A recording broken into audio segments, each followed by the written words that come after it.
Good morning, everybody. It's Tracy Prachu here with the RCAW. We're so happy to have you join us for our Lunch and Learn, the fifth one of 2022. And I am so happy to welcome Trent Cotney from Cotney Attorneys and Consultants. And he's going to give us some great information for this crazy world that we're living in right now and how to navigate it and help your business navigate it in a safe and legal way. So I'm going to turn it over to Trent and welcome. Great. Thank you, Tracy. As always, I really appreciate the opportunity to be able to speak to you guys. What I want to do is I want to be able to address any legal questions that you guys have. So yes, I've got stuff that I have planned on talking about, but if you enter in Q&A or chat a question that you have pretty much about any legal topic, I'm happy to answer whatever you got, obviously hypothetically.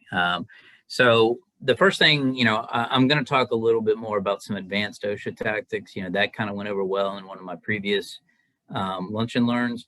But I want to talk to you about the latest on materials and some things that I'm seeing that are causing me some concern. I've actually got a meeting next week with NRCA about this. My role as general counsel there to talk about some trends that I'm starting to see. So let me start off with that. The first thing that I want to talk to you guys about is recognizing that Tracy and I were talking about the Ukraine prior to coming on, and it's pretty hard not to notice what's going on over there. But when you look at it from the standpoint of construction, this is going to have an enormous impact on our already overburdened supply chain. And let me explain some of the different things that I'm starting to see. One is, I drive a Jeep Wrangler. I just went and got my gas, and it was about double the cost I normally pay, and that thing doesn't get good gas mileage.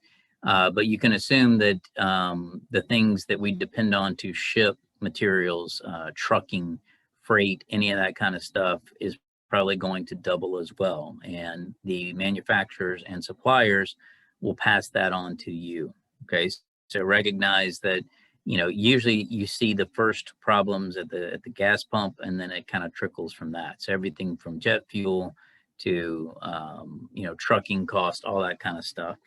The other thing that you need to keep in mind is that many of the roofing products that we use on a daily basis are petroleum-based products. So whether they are components or refined or whatever they are, ultimately they depend on petroleum and oil and gas and their capability to do that. So you can anticipate that the raw materials needed to make these goods are also going to increase. Finally, there's the delay component, okay? While what I am seeing out of the Ukraine primarily affects price, it's going to be interesting to see how this affects delay, okay? There are two sides of this, and I've tried to look at this. I've looked at a lot of the economic data, and the first side of it is the delay will worsen as a result of the cost of raw materials going up and maybe inability to, grab them as much as you can. The other side of that says the delay may decrease because the demand will decrease as a result of the price becoming astronomical. So a lot of owners and developers may say, I don't want to spend double for my building right now. Let's wait and see what happens. Or the war may have a chilling effect on their desire to move forward and build and continue to do all the stuff they want to do. So that is something that I want you to keep a close watch on, because I think it is something that is going to impact us. The material craziness, it's here through the rest of 2022. My guess is 1Q, 2Q through 2023. But I got to tell you, if I keep seeing the stuff that I'm seeing, right? If I keep seeing, war and bad negative numbers, all that kind of stuff, that demand is going to dry up and it may self-correct, okay? Good news is that roofing is fairly resilient. There's a lot of backlog out there. There's a lot of roofs that need repair or replacement. So I anticipate that that's going to continue. This, however, would be a great time for you to really focus on service work. Service work tends to be the most profitable work that most roofers can do. It is also something that is recession proof. So if you have a service part of your workforce, look to invest in maybe a few more trucks. It's usually a two-man job in a truck. You can figure out a way to maybe add on some more profit there. The next thing, I'm going to switch slides here, but I'm going to continue to talk about materials because that's obviously something that's on my mind. The other thing I want to talk to you about is for those of you that do work, this is primarily commercial, but it could be residential as well. For those of you that do work for general contractors, prime contractors, okay, they are adapting to this issue and they are figuring out ways to screw over roofing contractors. I see it on a daily basis. And I want to alert you to some of the stuff that I'm seeing and talk to you about techniques and tactics to beat it, okay? So for those of you that have heard me speak about the materials issue in the past, you know that I've talked about everything from price acceleration provisions to material delay provisions, all that kind of stuff. But the problem is that general contractors are recognizing a lot of the different things right now and are putting in contrary provisions. There's one provision in particular that you need to watch out for. It is called the anti-price escalation provision. And what it says is, dear roofing contractor, it doesn't matter what happens to your materials, you're not getting adjustment in price. Really, you're not going to get any adjustment. So I don't care what your theory is, it's not going to happen. Very bad provision, hard to get around that provision. Okay, so if you see that, and I'm seeing it in almost every major general contractor's contract now, you need to think about striking that. Okay, how do you get around some of these onerous provisions? Well, you got to be sneaky, right? And one of the things that I like to do is have the party's course of conduct during the project impact and affect the contract provisions. So let me give you a great example. Let's say you signed a contract and it's got that provision in there. No, you're not entitled to any adjustment for material costs whatsoever. And let's say you receive a material price notification from your manufacturer that it's going to increase, and there are different component parts that are increasing. So let's say you see that fasteners increase by, $15,000 and adhesives increased by $10,000 and so on and so forth. You go through all these different, things that increase.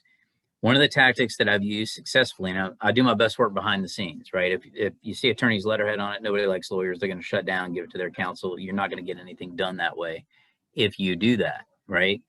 But one of the things I really recommend is that you try to get them to nibble on a price increase, and then pretty soon they end up taking a whole bite. And let me tell you the tactics. So in that example that I gave, where you're getting a price notification of entire systems increases, and then they may break out components, just seek to get one of the components paid for, okay?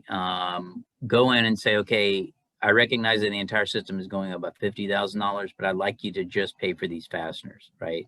It's only a $15,000 increase. I can work through the rest of it right now, so be it, okay?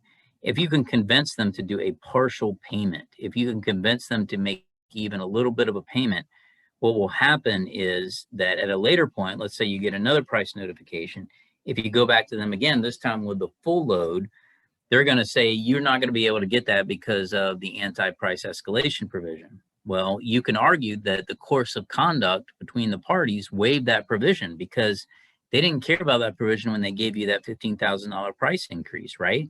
They gave a little bit of that to you. So it's important that you understand that by using those kinds of tactics in the field, you may be able to change what's in the contract. Right. And this is something that I've used time and time again. It requires, careful thinking. It requires being able to understand the lay of the land. And like I said, if they nibble, pretty soon they're taking a whole bite. So the goal is just to make sure that you just get a little bit, right? Get them to just pay a little bit for something. Then you might have an argument that otherwise you might not have, that their course of conduct waive adherence to that, right? And most contractors will fall for that because they're not getting their legal counsel involved. They don't realize the potential pitfalls of a minor and partial payment. So the message here is be very, very aware of the fact that general contractors and owners are on to roofing contractors. They know that you're going to argue force majeure, you're going to argue act of God, you're going to argue change conditions, and they're figuring out very clever ways around that. So you need to be mindful of that as we continue to move into what I call phase 2 or phase 3 of this materials issue, because it is ever evolving. okay? And your contracts will need to evolve with them. So I'm going to put a little pause there and just make sure you guys ask you if you've got any questions on materials before I get into some advanced level OSHA techniques. This is sort of I did the 101 course before. This is more of a 201 that I'm going to give you now. So any questions, hit me up, Q&A. If not, I will continue to roll on. So what I want to do now is obviously we do a lot of OSHA defense. I've got 2 books published on Amazon on it. Hopefully I know something about it at this point. I've got an OSHA 10, an OSHA 30, a HAZWOP for 24, you name it. When it comes to this stuff, I live and breathe it, especially as it relates to construction. So one of the key things that I want to help you understand is that preparation is the difference between you being able to, defeat a potential OSHA claim and not, okay? And it's very important that, when Ellen and I when they take a look at your job site, that you understand what to look for. And I've identified some things here why it's important. Unfortunately, we do 30 plus fatality defense cases a year. And I have seen some horrific stuff. I've been out on a project site while the body's still there. It's not pleasant. My job is to always, maintain the straight face, always, do whatever I can to protect the client. But it's even me as a dirty lawyer, it's hard for me to kind of deal with some of the issues that come up there. So one of the things that you really want to understand is it's not just about the fine, right? It's about reputation. It's about your insurance rates. It could be affected. It's about PR, right? It's about how your employees view you, how your customers view you. And there's all these different components that go into whether or not, you should fight an OSHA claim or not. Now, clearly, if it's a slap on the wrist, you've got to do an assessment and figure out whether or not you want to move forward. At the same time, if there's more at stake, let's say it's a higher fine, or, you've got the potential for a willful violation, or it's, serious injury or something like that, then you've got to take a more proactive approach. So we're going to talk about some of those things now. And again, this is for you guys. You can ask me questions about this or anything else. I can answer. I'd be surprised if I can't answer one of your questions. So, whatever you got, shoot it my way. So what I want to talk to you about today, and again, this is a 201 level course. This is only for advanced learners, and I'm sure all of you guys are. So this is what we're talking about. We're going to talk about understanding your rights, okay? I'm a big believer in cooperation. I'm a big believer in telling the truth and understanding your rights. And Gary Smith mentioned, yeah, Washington State allows for criminal charges, so does OSHA, right? So you can absolutely be liable for, it's not just administrative, it's not just civil liability, because bad guy lawyers may use an OSHA violation as a basis to go after you for personal injury claims, but it can be a criminal basis. So, and we have defended contractors that were facing criminal time as a result. You guys have seen those national press releases. Obviously, I can't kiss and tell, but I can tell you a lot of those, we were defending contractors, right? And one of the things that I want you to understand is just because you read it doesn't mean it's true. I've had a lot of those press releases, those citations that are in there, dismissed completely, okay? It's a lot of times you're guilty before you have the chance to prove that you're innocent. So, thank you, Gary, for that question. Back to the story here. So understanding your rights is absolutely key. Always tell the truth, cooperate to the extent that you can, but know your rights. I want to talk to you a little bit about creating an SOP to navigate OSHA inspections. For those of you that don't know, an SOP is a standard operating procedure. As a business owner myself, one of the things that I believe in is making sure that there's an SOP for everything, even how to order a pencil.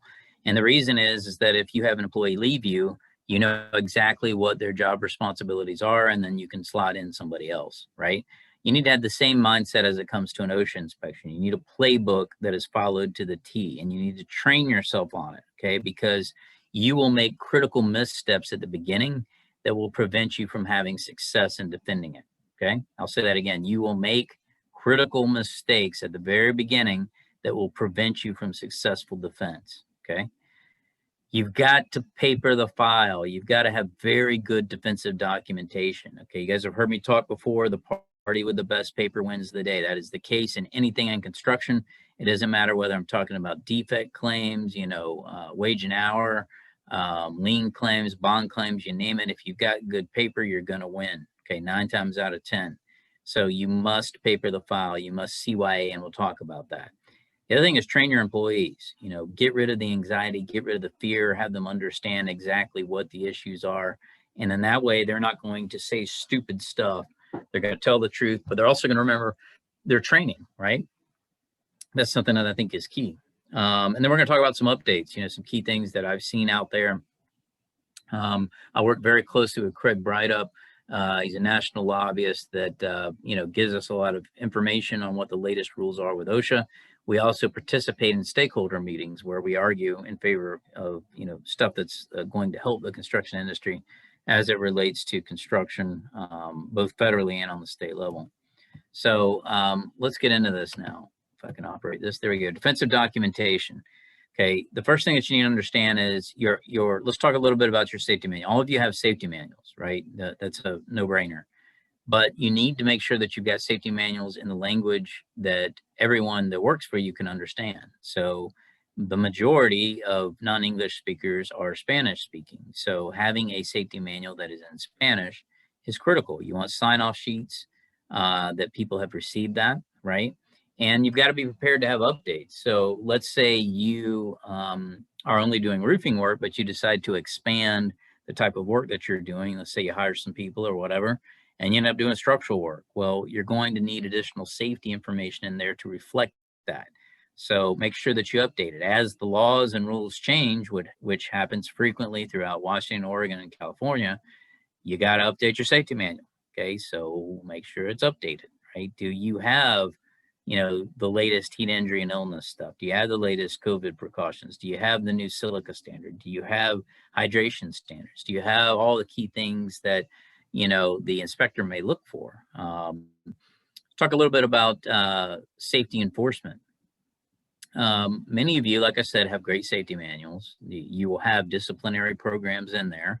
And oftentimes the disciplinary program will talk about everything from, an oral reprimand to a written reprimand to suspension to termination, or you can accelerate depending on the gravity. But the key thing is I don't see a lot of contractors focusing on disciplining consistently. Okay, so let me give you a real world example. Okay, your best producer, your lead foreman that makes more money for you than anybody else. You love the guy. He's been on your team for 15 years, but he hates fall protection. Just doesn't think it's cool, right? Are you really going to fire him? Are you really going to do that? Okay. Are you really going to discipline him? Because I'm sure he can go get a job for your competitor like that. That's how it should get you. Okay. Disparate treatment. If you treat one employee different than another employee, then that is going to defeat a very critical defense that I will end with, and I'll talk to you a little bit about. Okay. So it doesn't matter anything in employment law. It doesn't matter whether we're talking about, harassment, discrimination, ADA, whatever it is, disparate treatment. You treat one employee different than another, going to get you in trouble every time. So you need to look at your disciplinary program and figure out if there is a way that you can live with whatever the disciplinary program is. If it's too difficult, you need to find something you can live with while still enforcing safety training. Okay. The other thing is it's not just about discipline, right? You can't just use the stick all the time. You've got to have evidence of retraining. So if you do an unannounced audit and you go out to a job site and you see a handful of people that don't have fall protection on it, fine, discipline them, but bring them back into the office and retrain them. And then you need a sign-off sheet that shows they have been retrained. Okay, you guys follow me? Evidence of retraining is absolutely critical. That is a self-serving document, but it is incredibly useful. The other thing that you need to understand is, you need to encourage safety by not just discipline, but reward. You need to, there's like safety bingo. There's, celebrating a crew that's been safe and treating them to lunch, whatever it might be. It's not all about discipline. It should be reward as well. Okay, watch out for financial rewards.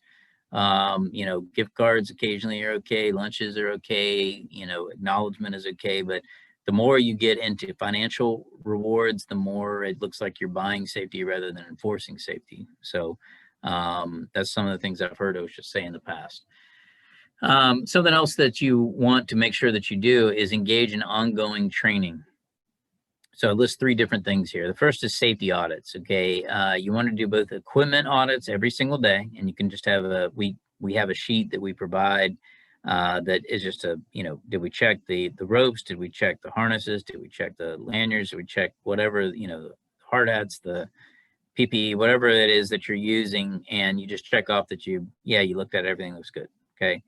That's important because if OSHA comes out to your job site, let's say, you know, the inspector comes out and they say, hey, we want to see whether or not, you know, you are actively inspecting your job sites or your equipment. You've got these documents that show that you're doing that. Okay. Along those same lines, you want to engage in regular job site visits, you know, do it unannounced, and you want to see what's going on. You want to see whether or not safety is being enforced. And the reason this is important is because as part of the defense of unpreventable employee misconduct, OSHA wants to see that you are actively trying to find violations. I had a lot of contractors tell me, Trent, I don't want to know if they're doing something bad. Doesn't that maybe just look bad if I know about it? It does if you don't do anything about it. But if you go in and you retrain them and you discipline them and you go through your process, then that shows that you have a culture of safety. That's the key thing, okay? The key thing is showing that you have a culture of safety. So really recommend both equipment and job site audits. There should be a self-serving checklist. We have dozens of them that we provide that go through and talk about the different things, everything from, you know, fall protection to HAZCOM to forklift safety to whatever the issues are, right? And that self-serving documentation can be very useful for you if, you know, LNI or WISHA or even FedOSHA, depending on if you're on federal projects, you know, they could come in and potentially inspect your facility or your job site. One of the things I want to mention to you is, yep, Gary also mentioned Washington State requires employers to have a written accident prevention plan. Yep. So the accident prevention plan is usually an exhibit or part of the safety manual, and then there are oftentimes job site specific plans that are done. One of the things that I did, especially when the OSHA ETS was about to come out, was I developed job site specific plans to try to get around some of those requirements. And I probably would not have worked, but it would have provided a good defense. So thankfully, the OSHA ETS never went forward. But oftentimes you can use job site specific plans to assist you in navigating more difficult, you know, safety related issues. Third-party consultants are great. I can tell you, you know, employees that I've got, they love me, but if I sit and talk to them, they're not going to pay attention to me, right? But if I bring somebody else in, they're going to pay attention to them. And oftentimes you can get a third-party consultant to do safety training. Even if it's a 1-hour fall protection training course, anything like that is useful, and it doesn't cost a lot. And it's something that, you know, you can show both your carriers and OSHA in the event that they inspect that you're focused on safety. I mentioned at the onset, you know, I've got an OSHA 10 and a 30. Look, if I can get it, anybody can get it, right? You can do most of the stuff online now. That's how I did mine. I can't sit through a 30-hour course. I mean, I can barely sit through a 1-hour course. So 30 is a lot. But if I can do it on my own time, then I can get it done and do the testing and do whatever I got to do. So really recommend that any of your supervisory level personnel get OSHA 10s. And then, you know, if you got a superintendent or something, they should have 30s. You know, it is money well spent because OSHA will look at that kind of stuff and will say that you are actively investing in your employees. All right. So let's talk a little bit about the inspection process itself. Okay. And again, this is not a one size fits all. This is just some ideas, right? Again, always tell the truth, always cooperate. Nothing should be construed otherwise.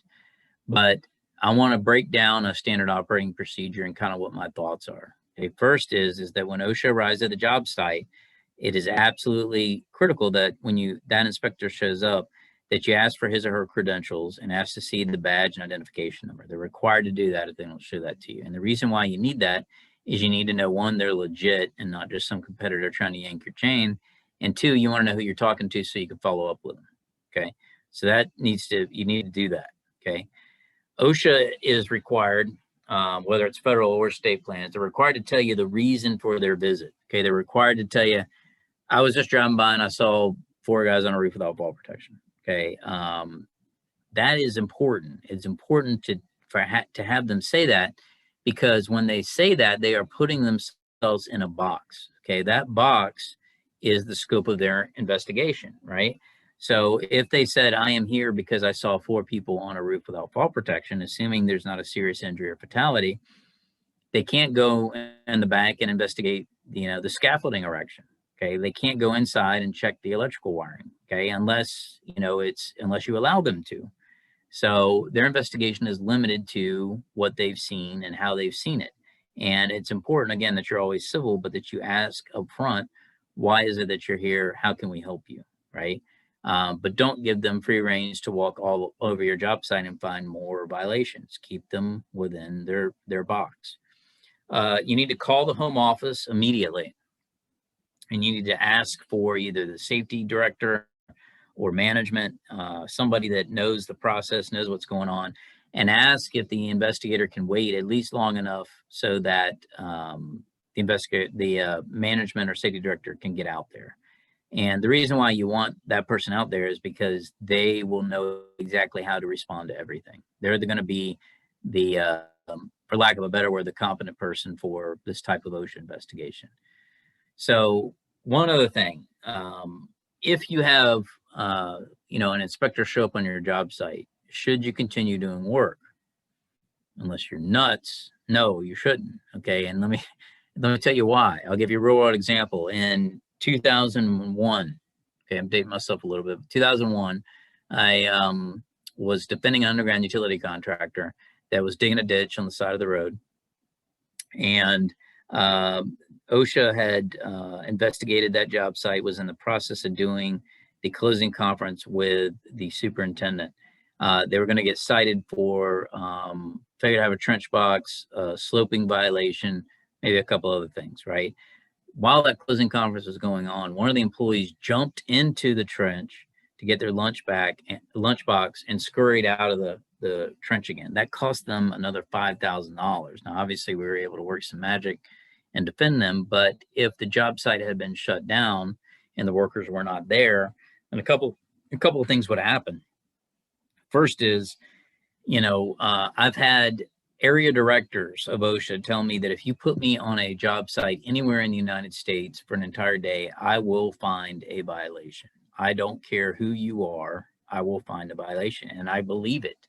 I believe it. So why would you have your crew? It's like inviting a cop to an active meth lab, I mean, just tell them to take a smoke break. I mean, you don't want to sound the OSHA alarm and have them run for the hills, but it also doesn't make sense to have them continue to do work, because inevitably they're going to screw something up.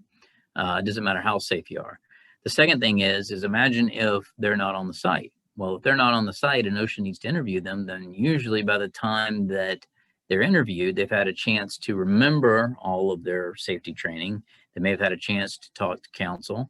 They may have had a chance to, really think about what's going to be asked and how it's going to be asked, as opposed to being scared because an agent is out there talking to them immediately. Okay. So I do not recommend that you continue to do work while an investigator is on your job site, because it doesn't matter how safe you are, you're just asking for trouble. Okay. The walk around inspection. So the second part of the SOP process is understanding the walk around. So when OSHA comes to the job site, they are allowed to generally walk around the site. They're allowed to inspect equipment, take measurements, all that kind of stuff, assuming it's within the scope of whatever their investigation is. Okay, if this occurs, anything and everything that they do, the person that is walking them around wants to do the same thing. If they take measurements, you take measurements. If they take photos, you take photos. Okay, if they take notes, you take notes. And the key is that you want to preserve the evidence at the time of the inspection. Taking photos of a completed project doesn't help me at all. Okay, I need to know what it looked like at the time, because I may be able to come up with a creative argument based on how things are situated. Let me give you an example. Had a roofing contractor that was doing a subdivision, new construction. They were doing the roofs for it, and 4 guys on a roof without fall protection. They were cited for, fall protection violations. But when I got the photos at the job site, I noticed that there were several large trailers that broke their falls. So the fall hazard was 3 feet, not 6 feet plus. So I argued that. Look, this wasn't a real hazard because the roof where they were working, they were not exposed to the fall hazard that met within the requirements. Now, between you and me, there's a lot of BS in there, but that's the kind of stuff I'm looking for. I'm looking for stuff to get OSHA off center so that hopefully it can be successfully resolved. And if not, at least make them think twice before it's contested. Okay. One of the things that I also like to do is that if you take photos or things like that, you can send them to your lawyer and potentially argue that it is attorney work product and prevent them from discovery. Okay. So that's something to think about. Obviously, you need to discuss this with your lawyer. I have these conversations all the time with contractors that I defend. I tell them all this you're doing because I want it, right? And they say yes, and then they send it to me, and then it's protected. So something to think about. I'm giving you expert level tips at this point. You need to recognize again that the scope is limited to why the inspector is out there. Okay, they can't inspect the forklifts in the back. They can't inspect the petroleum tanks. They are there because there are 4 people on a roof. Always be cooperative. It doesn't help you at all to be aggressive. It doesn't help you to be defensive. You need to recognize that they have a job to do, that you're just one of many people that they have to go rattle their chains. So be cooperative, be civil, and know your rights so that they can be asserted. Recognize that if there's a fatality, they usually have additional rights. There's a wall-to-wall investigation capability where they might be able to even come out to your home office and investigate that. And if you are in the process of being investigated, you should alert your other crews so that they understand that there is a heightened risk that they will also be inspected. Okay. I have seen, especially in Washington, I've seen this, where multiple project sites are investigated within a few days of each other to try to lump on potential violations, right? And to defeat potential defenses. Because if it's easy to say, well, this is a one-off. If it happened on 4 different job sites in 2 days, then not so much. So watch out for these kinds of tactics. Put your crews on high alert in the event that you are inspected, because there's a probability that you may get hit with additional ones, especially if it's egregious as far as the nature of the violations. Okay. Going to take a brief pause there with a dramatic water break and just ask if you guys have any questions. All right. Seeing none, we'll keep moving. Next thing is employee interviews. And this is what kills you, right? It's not the people that are on this Zoom right now. It's the people, it's the crew.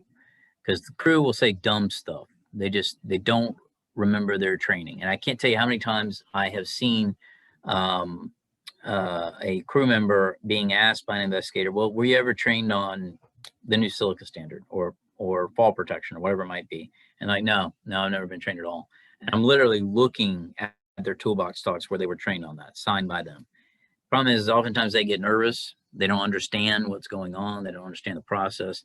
So you really want to make sure that you control this to the extent that you can. I like to get out ahead of the investigator. When I'm involved in an investigation, I couldn't be more helpful. I'll be like, look, I'm just going to streamline this for you. I'm a central point of contact. Anything you need, I'll get it to you, right? Making their lives easier. And in reality, what I'm doing is I'm slowing down the communication, and I'm also acting as the centralized point. So I don't have Billy Bob in the background, who's a vice president saying dumb stuff. It's all running through me, and I know that I can slow things down. I can review the documents that are being produced. I can put the best foot forward. I'm a centralized point of communication. That's always what you want, okay? So one of the things to keep in mind is that A investigator has the opportunity to talk to certain employees, but their ability to talk to other employees may be somewhat restricted. So if they are a supervisory employee, okay, if they have supervisory capability or they are a member of management, so great examples are, supervisor, superintendent, project manager, a director, an officer, could be a foreman, okay, depends. They are entitled to have a member of management there, and they're also entitled to have management's counsel present during an interview, okay? Really recommend this. Really recommend that counsel is present during an interview, because what it does is that counsel will have the opportunity. I go in and I talk to supervisors in advance, and we go over, I have, pages upon pages of stuff that I do to prep them so that they understand what the process is. They understand this is what to expect. Let's go over your safety training. Talk to me about what happened out there. Let's understand this. Let's make sure that we're telling the truth, but let's put our best foot forward.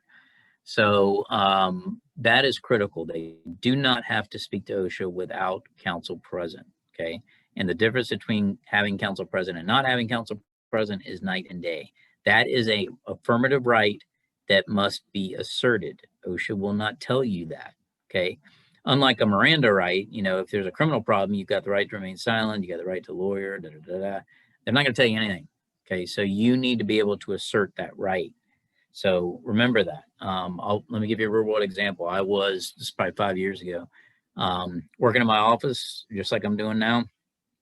Got a phone call from a project manager out on a job site, and they said, Trent, we got an issue here. I've got the investigator, and they want to interview me. And I told them, no, you've got to be present. And they're refusing to do that. And I said, well, put me on the phone with this investigator. And I said, I just want you to understand that my client is asserting his constitutional right to have counsel present as a supervisor, and you are required to stop this interview immediately and do that. To which point he laughed me off and gave the phone back to the project manager. And I said, okay, don't say anything. Hold my beer. Give me a second. I ended up contacting the area office, and I talked to the area director, and I said, you have a constitutional violation going on right now. And you need to understand that any of this evidence that you're getting, you're not going to be able to use it. More importantly, you've got an SBA violation. So if you continue along this track, we're going to file a complaint. I suggest you talk to your investigator because he doesn't understand the constitutional rights of my client. Within 10 minutes, not only did that investigator stop asking questions, they took off from the job. They stopped the inspection. So you have to assert that right. This is not a right that they will tell you about. Now, if you got a non-supervisory employee, let's say it's just a crew member, they can talk to, OSHA has the ability to talk to them without anybody present, right? I'm giving you some of the federal guidelines now, but it trickles down to states as well. So they can request their own lawyer, but rarely is their lawyer the same as management's lawyer. So oftentimes what happens is the inspector will get a crew member by themselves, and we'll start talking to them, and they come up with these written statements, and there's never anything good in there. It's always, my boss hates safety. He told me not to be safe. He's the worst person in the world, and I'm super safe, but for him. It's always that kind of stuff. It's never anything good. So one of the things that I want to kind of hit home here, let me see if I talk about it, another thing. Yeah, I do talk about it up here, is the importance of making sure that you frame this part of it as best that you can. So if you have Spanish speaking only employees, you want to make sure that the inspector, that you ask for a translator. I say, look, I got to have somebody that is fluent in Spanish. I'm not going to trust you. Can the crew member have someone that is bilingual that he knows act as a translator? I trust somebody the crew member knows more than I do the inspector. Okay. Let's talk about written witness statements. One of the things that you should understand is that you are not required to sign a written witness statement. I wrote an article about this and actually got some crap for it for Western states. Got a few OSHA personnel that didn't appreciate the fact that I said that, but it's absolutely 100% true. You are not required to sign a written witness statement.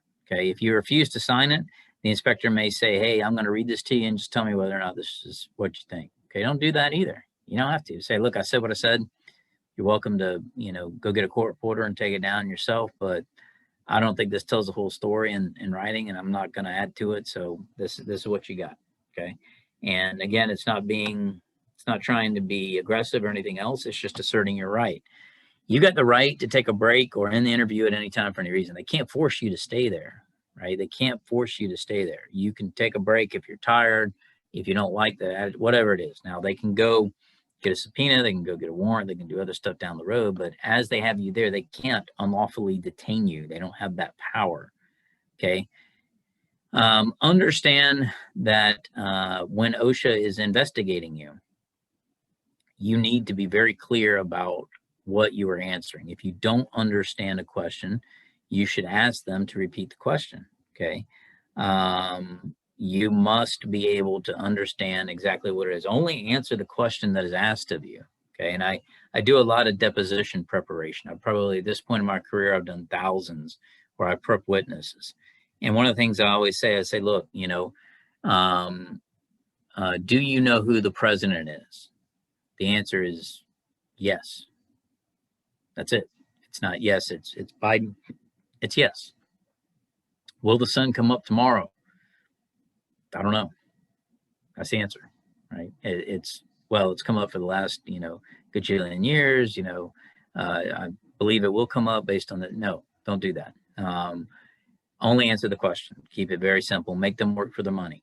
Okay, that's what I really recommend. Let me tell you a psychological tactic. Because it's a smaller group, I'm giving you guys some of the tips and tricks I use. When I'm deposing someone or when I'm at a hearing and I'm trying to get testimony, it's psychological warfare. It is not me asking questions. It is designed to elicit certain responses. And one of the techniques I use a lot is I will stare at somebody because, especially when I need more. So oftentimes in a deposition, I will have my notes, and of course I've always got them written out, and I will sit there and I will ask a question, and I will look down like I will say, okay, well, tell me why you didn't execute this change order. Okay. And I will pretend like I'm not paying attention to them, and they will go through whatever their spiel is. Then I will just look up and just stare at them. People hate silence. They feel silence all the time. They hate it. It drives them nuts, especially when they're nervous. I'll have people that'll just keep talking for 2 or 3 minutes until I stop looking at them or until counsel calls me on my BS. But OSHA does this all the time too. So you need to understand, if they start staring at you, say, I answered the question, do you have another one? What's your next question? Now, obviously, if you're a supervisor, you have the ability to have counsel there, they'll do it for you. I'm very aggressive. I make them work for everything they're getting. But that's something that you need to keep in mind. Recognize that you are not required to demonstrate something. So oftentimes I will have OSHA say, well, can you show me how to put on a harness? No, I'm not going to show you how to do that. That's entrapment. Why would I do that? That's not what this is about. Can you, do the analysis on swing radius if I give you the, no, I'm not going to do that. So you don't have to do that stuff. You're not required to do that. That's not you're not going to be tested on your safety knowledge. The only thing that you are going to be tested on is your safety knowledge as it relates to the incident, okay? But you're not going to be asked to properly put on a harness or properly install an anchor point or install guardrails for them to watch and critique you. You don't need to do that. So recognize you can assert that right. You can decline to be photographed, videotaped, or recorded, okay? You need to tell them that if you don't want that to happen, you don't want it to happen, okay? And you need to think about whether or not you want it to happen. You have that legal right that can be asserted. Again, I'm throwing a lot at you guys. These are some golden nuggets I'm throwing out here. So if you got any questions, let me know. So let's talk about document request. The inspector will ask for certain documents, okay? Recognize that when they ask for documents, whether it's your logs or your job site safety plan or your safety manual or your accident prevention program or whatever it might be, they're asking for a reason. They don't just ask stuff, they don't want to say, hey, well, show me a picture of your son. That's not what they're asking. They're asking documents for a reason because they want to see if they got you. Everything they ask for is for that purpose, okay? Everything they ask for is to get you. So recognize that any document request should be run through counsel before you produce them, because you may produce stupid stuff that's not relevant to the request.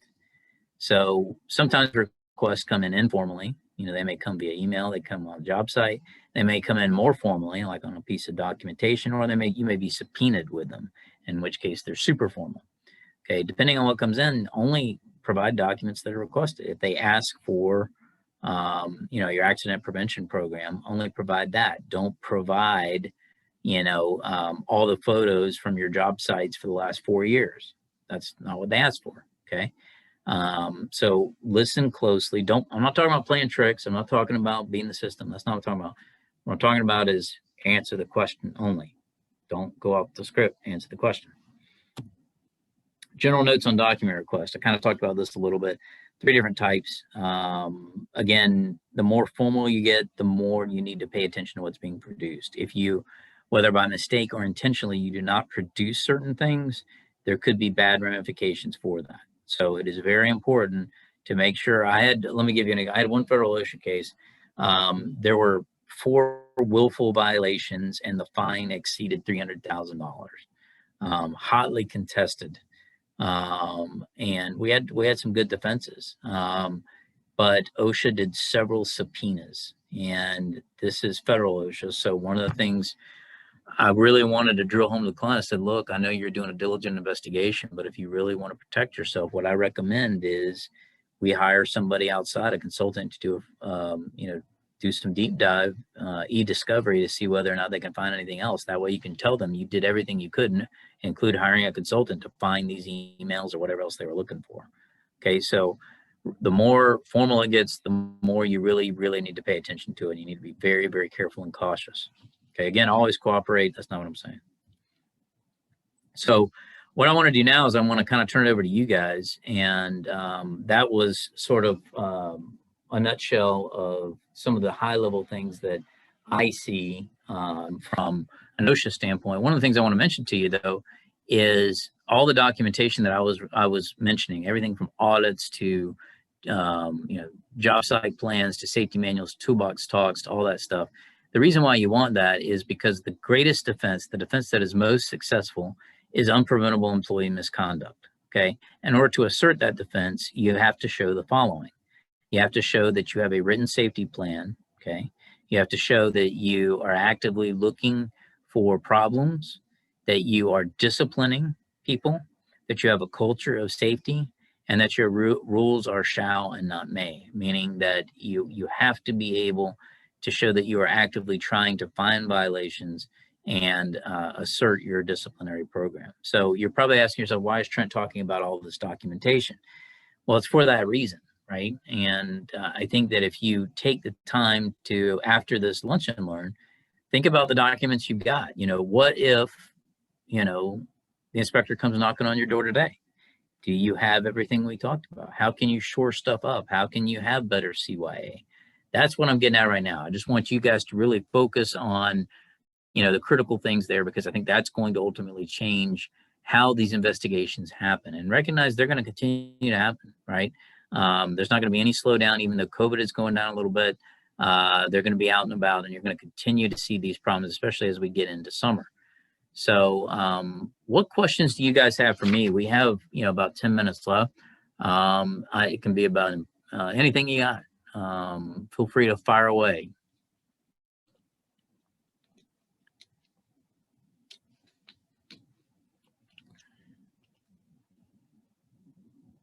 So I'm not seeing any questions.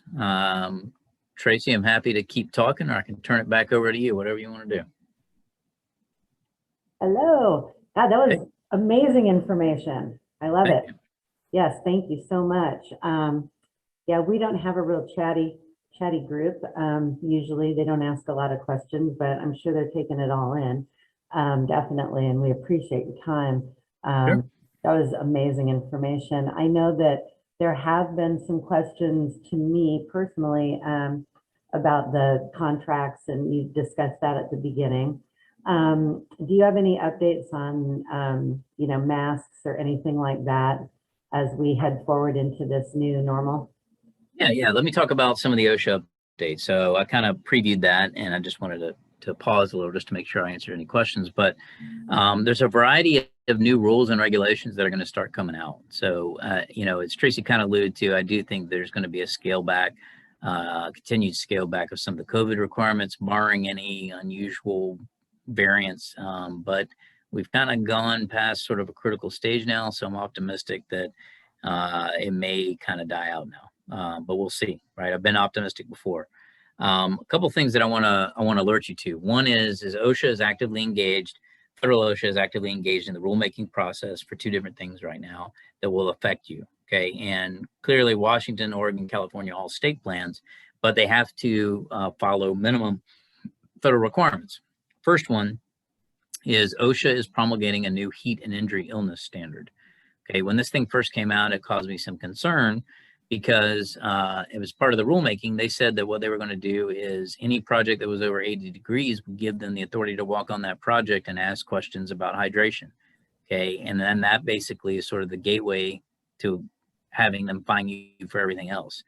So we actively participated. I filed my opinion as a stakeholder against some of the things. We'll make sure that we try to get that more narrowly tailored. That is going to be done here in the next few months. So you can expect that there will be additional regulations that will occur within Washington state plan as a result. The second thing, a little bit more positive news, is there's going to be, there's active rulemaking on powered industrial trucks, which includes forklifts. Now, I had a big concern about this because there's a lot of forklifts out there right now, and these new safety standards are pretty difficult to achieve. It would require you to retrofit old forklifts, and it would cost tens of thousands of dollars per forklift to do it. So one of the things I really advocated for was grandfather in, basically allow this older equipment to be grandfathered into the new standards. Otherwise, it's going to be cost prohibitive to try to bring this old equipment up to modern standards. Fortunately, in the latest rulemaking that I've seen, they've agreed to that. They can change their mind, but they have listened and they understand that it is going to be cost prohibitive and put a lot of forklifts out of business. Right? And you can't really have that, especially when there's such a huge crunch with supply chain stuff already. Can you imagine if forklift operators couldn't use the stuff in ports, or stevedores couldn't use it for purposes of offloading stuff? So that's the kind of the thing that's a win for us. So I'm fairly excited about that. Got a question here from Justin. Justin says he's currently reviewing 2 contracts that have escalation clauses. Are there any other tools other than the course of conduct provision that we can employ that will help to limit our risk prior to signing? Yeah, absolutely. So I give an entire course on advanced negotiation, and this is part of that course. So I'm going to give you a few tactics here. Tactic 1 is create ambiguity in the contract elsewhere. So if there's an anti-escalation provision that says, look, don't care what happens to you, you're not going to get any money for materials. What I try to do is I try to bury that elsewhere. I try to put somewhere, whether it's in my scope of work, hidden somewhere in there that's incorporated, or elsewhere in the contract. I like to say, material prices will be at the time they're shipped, or just throw in something real brief, contractor recognizes that materials are fluctuating, and to the extent they go beyond 5%, we'll agree to adjust the contract. Okay. At that point, you got 2 conflicting provisions, which may help to, explode both of them, and kind of leave you in the middle, which is better than what you got now. Second technique that I want to give you, and I've got about 15 of them, but I'll give you some of the high level ones. The second one is, I kind of mentioned it already, incorporation by reference. So regardless of whether if you are working on a commercial contract, doesn't matter if the general contractor gets you the contract or not, they always attach your scope, right? Your scope is usually an exhibit, or you include your scope, very favorable terms in your scope, or incorporate them by reference. Okay.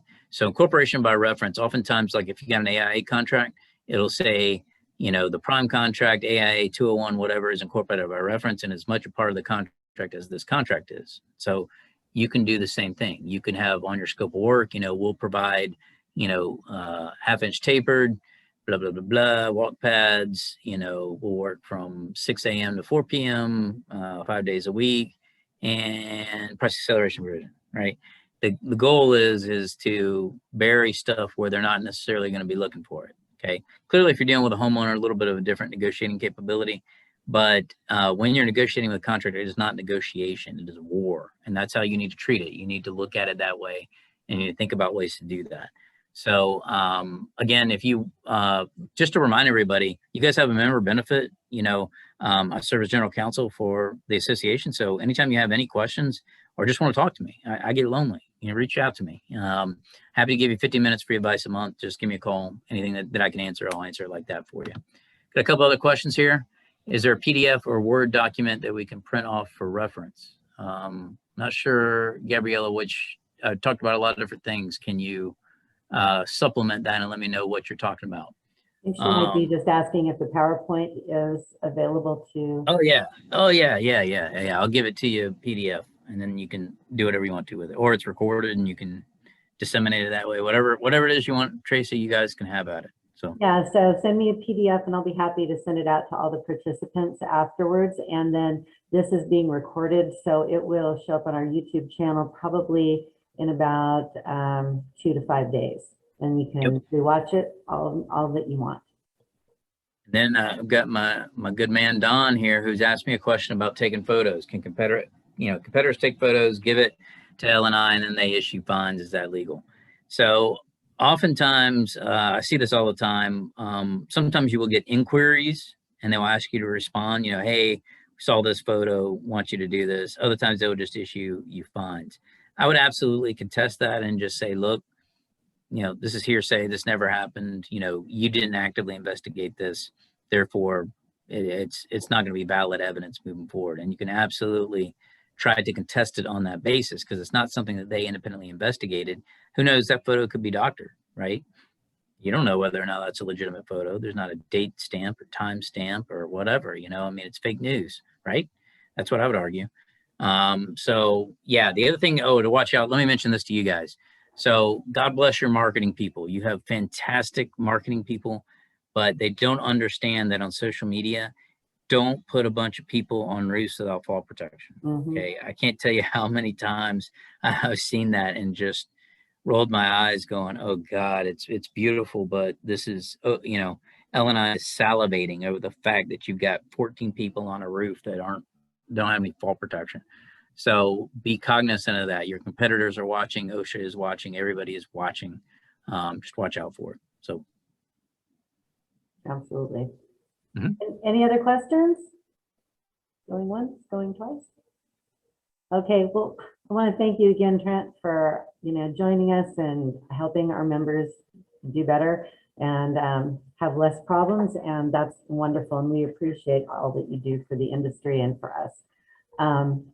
And then I just wanted to say that, remind everybody, we have a trade show coming up here in April 21st and 22nd. The Sporting Clays, our biannual meeting, and then on the 22nd, we're having our regional trade show at the Muckleshoot Event Center. So love to have everybody come out. Just hit the website up and you can get all the information there. And we're going to have some great speakers there and opportunity to learn from all the different vendors and manufacturers and all of our partners that we've set up. And you've got some great member benefits. You've got a great member benefit with Trent, and we really appreciate that, but we have a whole myriad of other ones as well. So thank you for joining us today. And again, thanks, Trent. We really appreciate you. Thank you guys. It's always a pleasure. And